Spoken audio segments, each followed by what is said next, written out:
ரசிக பெருமக்கள் நன்றி.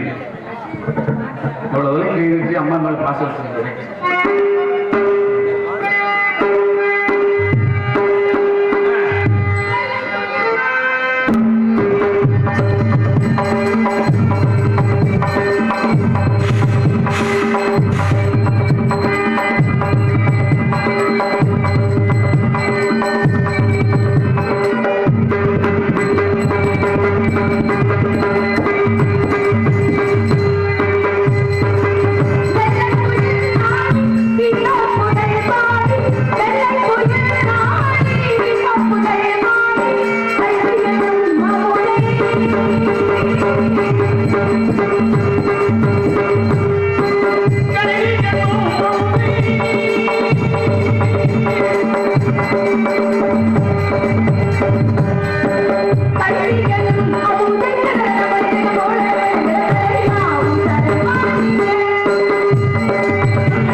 திருவள்ளியார் நடத்தி கொண்டிருக்கும் நமது பாத்துக்குனூர் அருகாமையில் கள்ளிப்பகுதியை சேர்ந்த மல்லிகாதேவி அவர்களுக்கு நம்மளுடைய அரும்பனூர் கிராமத்தின் சார்பாக மற்றும் இளைஞர்கள் தாய்மார்கள் சார்பாக கொண்டாடி அளிக்கிறது.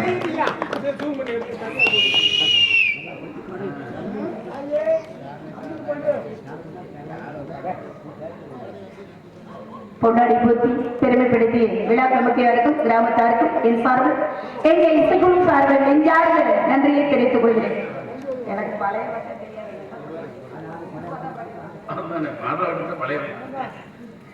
அறுபது அதி நபர்களே என்றாகி பிரம்மவான் என்ற ஜோதி விளம்பூர் மீடியாக கரணைக்குள் முகங்கள் ஆறும் கரங்கள் படுகண்டும் கொண்ட ஒரு திருமணம் தகுதித்தன் விளம்பரம் ஈஸ்வரின் நெற்றிக்கண்ணில் தோன்றிய சிவசுப்பிரமணியத்தை எனது குலக்கடவுளாகவும் என் தெய்வமாகவும் நைட்டினைக்கு படமுறையின் பணியை தொடங்குகின்றேன். கண்ட கடவா கதிர்வேலா குல தெய்வமான முருகக்கடவுளை துணிந்து காரியத்தை செல்வமான எல்லாவித காரியங்களுமே தங்கத்திலே விக்கிரமனாக மிருகப்பெருமான வெற்றியை தெரிவித்திருக்கிறார். அவருடைய காரணத்தினால் முருகனை கண்டனை கடவுளை கார்த்திகளை தொழுது என்னுடைய பணியை தொடங்குகிறேன்.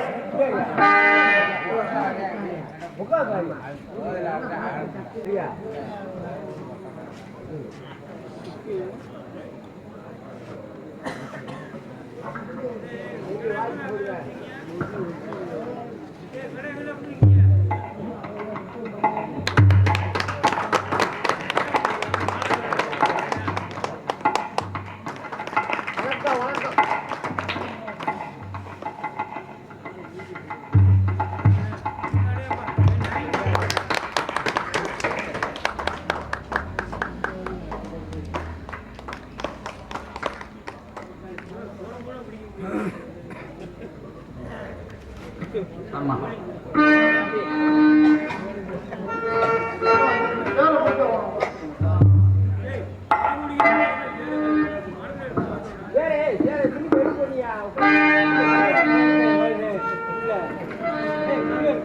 வள்ளிக்கு குல தெய்வமான முருகக்கடவுளை தொழுது பிறகு எதற்காக வந்தோம் அடிக்கடி எடுத்து சொல்லிடுவோமா?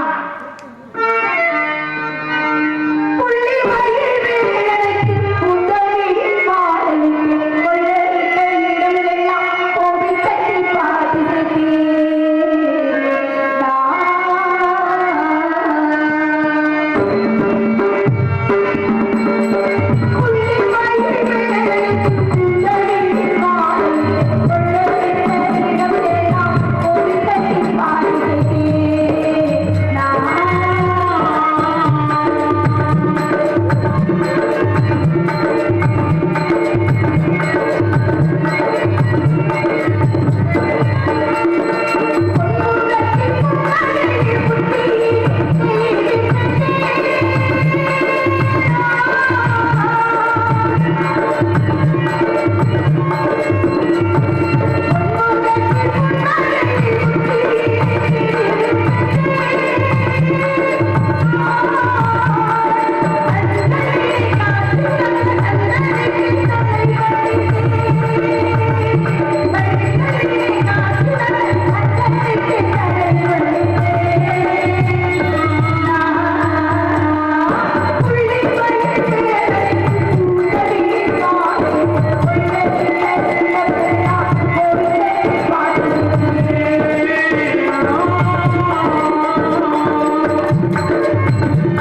பகிரண்டம் அனைத்தையும் காத்தரை சிக்கும் அந்த அகிலாந்த கோடி பிரம்மாண்ட நாயகி ராஜராஜேஸ்வரியை தினதினது பணியிருக்கும் அனைவரையும் காப்பாற்ற வேண்டும். அன்னை மீனாட்சி தாய் மீனாட்சியின் கிருபையோடு துங்கா நகரம் என்று சொல்லக்கூடிய மதுரை என்பதிலிருந்து இங்கே அறிவாளத்தை கொண்டிருக்கக்கூடிய தெய்வத்தினுடைய அவர்களை பிறனைகளில் நாங்கள் எல்லாம் வந்திருந்தால் அதற்கு முன்கூட்டியே இந்த ஒட்டுமொத்த பக்தர்கள் எல்லாம் தன் உழைப்பில் ஒரு சிறு பகுதியை தெய்வத்துக்காக செலவிட்டு கூட்டு பிரார்த்தனையாக செய்யக்கூடிய வழிபாடு என்பது உலகத்தில் மிக மிக சால சிறந்ததாக இருந்துட்டால் மதுரையில் மீனாட்சி, காட்சியிலே காமாட்சி, காட்சியிலே விசாலாட்சியாக இருந்து ஆதி வராசத்தின் அம்சமாக அறிவாழ்த்துக் கொண்டிருக்கக்கூடிய அம்பாளுடைய அருளும் கிருபையும் எல்லா மக்களுக்கும் கிடைத்திருந்தால் இவ்விடத்திற்கு எதற்காக வந்திருக்கேன் என எந்த ஒரு தொழிலை செய்தாலும் இறைவனுடைய அருள் இருக்கணும் அப்படின்பாங்க. செய்யும் தொழிலே தெய்வம் அப்படின்ற காரணத்தினால படிப்புக்கு அதிபதியாக இருக்கக்கூடிய பிரம்மனாக இருந்தால் காக்கக்கூடிய பெருமாளாக இருந்தாலும் அதர்மம் எங்கெல்லாம் தலை தோங்குகின்றதோ அதர்மத்தை அளிக்கக்கூடிய தென்னாளுடைய சிவனை போச்சு எல்லாத்தின் வரைக்கும் விரைவா போச்சுன்னு சொல்லக்கூடிய சிவனாக இருந்தால் எல்லாரும் அவங்க தொழில அவங்க வேலையை முறையாக செய்தால் உலக இயல்பு என்பது சிறப்பாக அமையும். அப்படின்ற காரணத்தினால உறுப்புகளில் முதலில் முழுமையாக இருக்கக்கூடிய சிவனுடைய அருளையும் பெருமையும் பாடிவிட்டு பிறகு எதற்காக அந்த முடிவை எடுத்து சொல்லிடுவோம்.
தெரிவித்துக் கொண்டு விரசில் விற்பல் சிலம்பல் காணவ குறவர் குற்றவர் எயினர் புள்ளர் காணக்க நடார் எனும் 8 வகை இலக்கினருக்கும் ஒரே ஒரு தலைவனான என் தந்தையானவர் பாகுபாடு இல்லாத காத்தொரு போல் முன்னோர்கள் வழியிலே நானும் நடந்து என்னுடைய மாதாபிதா செலுத்தவரார் மற்றவர்கள் பார்த்தவர் மாற்றார்கள் வசை கூறாது ஆசிரமித்த வழியிலே ஆச்சாரம் சிறிதும் குறையாமல் வாழ்விட்ட காரணத்தால் கதையின் பிரகாரம் சோழபுர நாட்டின் ஒரு பகுதியான தொண்டை நாட்டில் இருந்து சின்ன கிராமம் அந்த சிற்றுமுடி என்ற இடத்திலிருந்து வழியாகினா இடத்துக்கு வந்திருக்கேன்.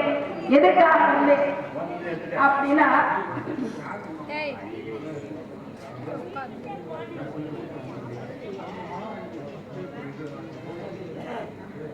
பூசாரி சாத்தார் அவருடைய மகன் ஐயனார் அவர்கள் நமது கலைஞர்கள் அனைவர்களுக்கும் பொன்னாடி கொடுத்துள்ளார். பூசாரி சாத்தார் அவருடைய மகனாகிய ஐயனார் அவர்கள் நமது கலைஞர்களை வாழ்த்தி பொன்னாடை அளிக்கிறார்.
எங்களுக்கு பொன்னாடை பற்றி கௌரவப்படுத்திய அன்பருக்கும் அருமனூர் கிராம பொதுமக்களுக்கும் இளைஞர்களுக்கும் இசைச்சத்து சக்கரவர்த்தி ஸ்ரீ குருவாரப்பன் ஒளிநுழை வேட்பாளர் உரிமையாளர் மற்றும் ஊழியர் சார்பாக மனமார்ந்த நன்றி தெரிவித்துக் கொள்கிறோம்.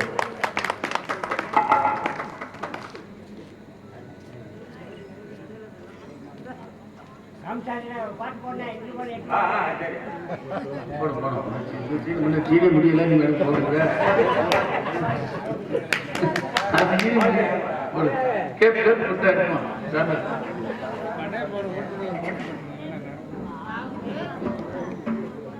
சிற்றூர்படி கிராமத்திலிருந்து பள்ளியாகிய நான் விடத்துக்கு வந்திருக்கேன். எதற்காக அப்படின்னா, தாயில் சிறந்தது ஒரு கோவில் இல்லை, தந்தை பள்ளிக்கு மந்திரமலை இவருடைய தகப்பனுடைய சொல்வழி கேட்டு காவல் பணி செய்வதற்காக வந்திருக்கேன். காவல்னா பொறுமை கடலில் பெரியது பொறுத்தார் பூமியாழ்வார் பொறுமையிலும் நகையிட்டு புகழ்நடை வேணும் அப்படின்ற அவையும் முதுமளிக்கிறது. பதறாத காரியம் ஒரு நாளும் சிதறாது அப்படின்னு இருக்காங்க. ஏன்னா பதட்டத்துல எந்த ஒரு தெருல தேடினாலும் பொருள் என்பது கிடைக்காது. என்ன பக்கத்திலேயே பொருளை வச்சுக்கிட்டு தேடுவோம், கிடைக்கவே கிடைக்காது. ஆனா பொறுமையா கொஞ்சம் நிதானத்தோட தேடி நம்மளால் அந்த பொருள் என்பது நம்மளுக்கு கிடைக்க விடும் அல்லவா? அப்ப காவல் பணி நான் செய்ய போறேன் அப்படின்னா பொறுமையா வந்து காவல் செய்தால்தான் விடிய காலம் வெற்றிகரமாக அறுவடை முடிந்து நம்பி தலைவருடைய பேரை எடுப்பதற்காக நான் வந்திருக்கிறேன். பேர் சொல்லும் பேரை எடுக்கிறதுனா நிலைநாட்டுறது. பேர் சொல்லும் பிள்ளை அப்படின்னுவாங்க. அந்த வாட்டி எடுக்கிறதுக்கு வந்திருந்தாங்க. எப்படி எல்லாம் காவல் பணியை பொறுமையாக விடத்தில் நான் செய்யணும் அப்படின்னு சொல்லி காத்திருக்கேன். அப்படின்னா காத்திருப்போமா? எப்படி வசந்தத்துல வைதீதியாக காத்திருப்போம்.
நம்மளும் காவல் பணி செய்யணும் அப்படின்னு சொல்லி நம்ம மட்டும் காவலுக்கு போனா நல்லா தானே இருக்கு.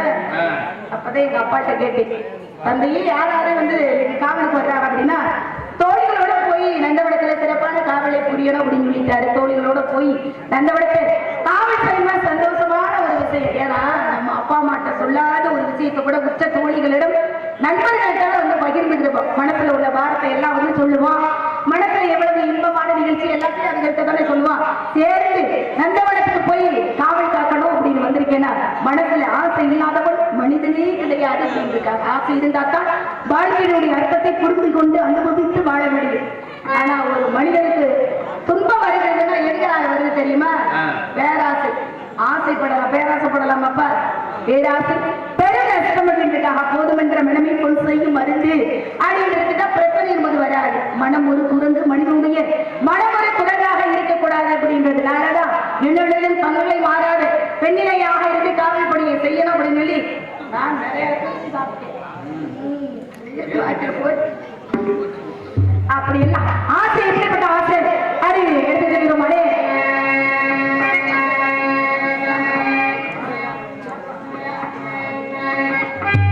நதிக்கரை ஓரத்துல அப்பதான் காசு கொடுத்தாரா இல்லை காசு வாங்க. அதனால நதிக்கரை ஓரமா நீங்க காவல் பணி சிந்து நதிக்கரை நேரம்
இசைக்குழு சார்பிலும் ஒளிபெருக்கி சார்பிலும் மிக்க மிக்க நன்றியை தெரிவிக்கிறேன். அற்புதமான ஒரு ஒளிபெருக்கி, சிரமம் இல்லாமல் ரொம்ப சிறப்பு.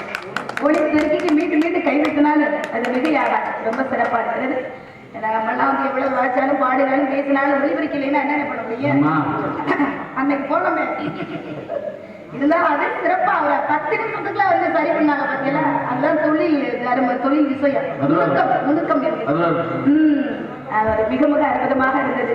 அந்த மாதிரி நம்மெல்லாம் உழுந்து வாழ்வாரே வாழ்வார் மற்றவெல்லாம் அவர்கள் துழுதுண்டு பின் செல்வார் அடையே இருக்காங்க. நம்மெல்லாம் தமிழ்நாட்டின் முதுகெலும்பு விவசாயம் தான். விவசாயம் இல்லை என்றால் ஒன்றும் இல்லை, உலகத்துல எதுவுமே வந்து எழுந்தாது. எந்த ஒரு பூண்டு தலைக்கணும்னாலும் விவசாயம் இல்லைன்னா சரியா இருக்குமா? இருக்காது. அதுவும் வந்து ஆடி மாதம் பிறந்து விட்டாலே, ஆமா அன்னைக்கே நான் பார்த்துட்டு மறுபடியும் என்ன பண்றது, விவசாயத்தின் மாறிட்டு.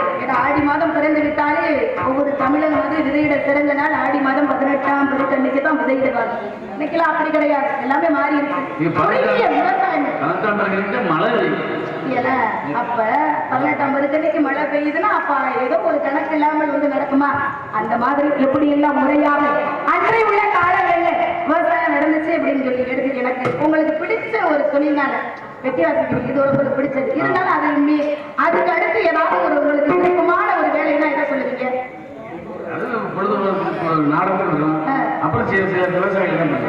எனக்கு பிடிச்ச ஒரு வேலை அப்படின்னா விவசாயம். அதுக்கு அடுத்தது ஆமா தீர்த்தம் முடிச்சது நான் எங்க வேலையை பார்க்கிறேன். விவசாய வேலையில விவசாயம் தான் எனக்கு ரொம்ப ரொம்ப பிடிக்கும். வயல்ல போய் வந்து இந்த நாத்து நடவு பண்றது, களை எடுக்கிறது எல்லாமே நான் மட்டும் தான் பார்ப்பேன். துணைக்கெல்லாம் ஆடு யாரும் வரவே மாட்டாங்க.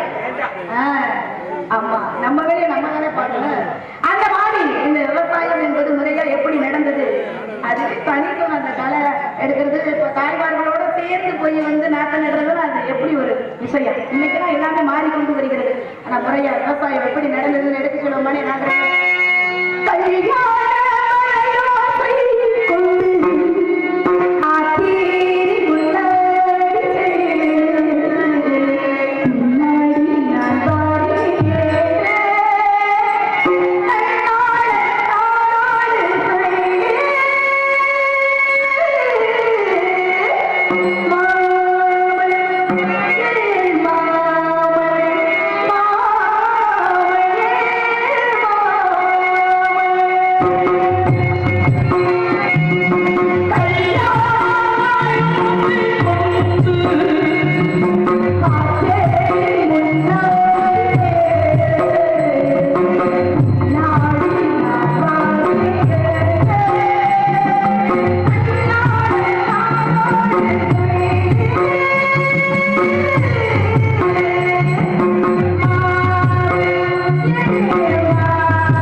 Thank you.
முடியாது. காலம் வந்து மாறிவிட்டது அப்படின்றாங்க. காலம் வந்து அப்படியே இருக்குது. மனிதர்கள் தான் மாறிக்கொண்டு ஒழுக்க நிலையில் சீர்கட்டு போய் கொண்டிருக்கிறது. உலகத்திலேயே ஒரு மேசல் இருக்கக்கூடிய பண்பாடு அப்படின்னா தமிழுடைய பண்பாடு தானா. அப்படிப்பட்ட பண்பாட்டை அழிய விடாம கட்டி காக்கக்கூடிய ஒரு தன்மை யாரிடம் இருக்கிறது அப்படின்னா நகரத்தில் வாழக்கூடிய மக்களை காட்டிலும் கிராமத்தின் மக்களுக்கு நிறைய அந்த பண்பாடு இருக்கின்றது. அந்த பண்பாடு குறையாமல் ஒவ்வொரு சிலர் அதுகள் முறைய தாய்மார்கள் வந்து பார்த்துக் கொள்ளணும். ஏன்னா தன் பிள்ளைகளை வந்து கண்காணிப்போடு வளர்த்தாத்தான் இப்ப உள்ள காலங்கள்ல அதுவும் பெண் பிள்ளைகளுக்கு நிறைய வந்து ஆபத்துகள் இருக்கிறது. நம்ம பிள்ளை பெரியசா ஆயிடுச்சு, வளர்ந்துருச்சு, எல்லாம் அதுக்கு தெரியும்னு ஒரு நாளும் நினைக்கவே கூடாது. அது பெரிய பிள்ளையா இருந்தாலும் சிறு பிள்ளையா இருந்தாலும் பெற்றவர்களுக்கு குழந்தையாகவே நினைத்து நம்ம குழந்தையை வந்து பாதுகாப்பா பார்த்துட்டோம்னா பெரிய பிரச்சனைகள் இருந்து நம்ம வந்து குழந்தைகளை காப்பாற்றிடலாம். அப்படி எல்லாம் இருக்கு. இப்படியே பாடிட்டு இருந்தா நல்லா இருக்குமானே, கச்சேரி மாதிரி ஆயிடு பாடிக்கிட்டே இருந்தோம்னா அப்ப நம்ம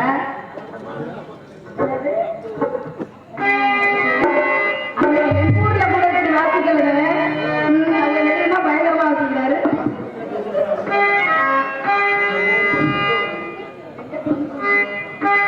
அதனால சின்ன படம் வளர்த்து எடுத்து சொல்லிடுவா. அந்த படத்துல மகாராணியா இருக்கணும். தெரியல அந்த பூரத்தில் ஒரு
சென்று வருகிறேன் கோயிலோட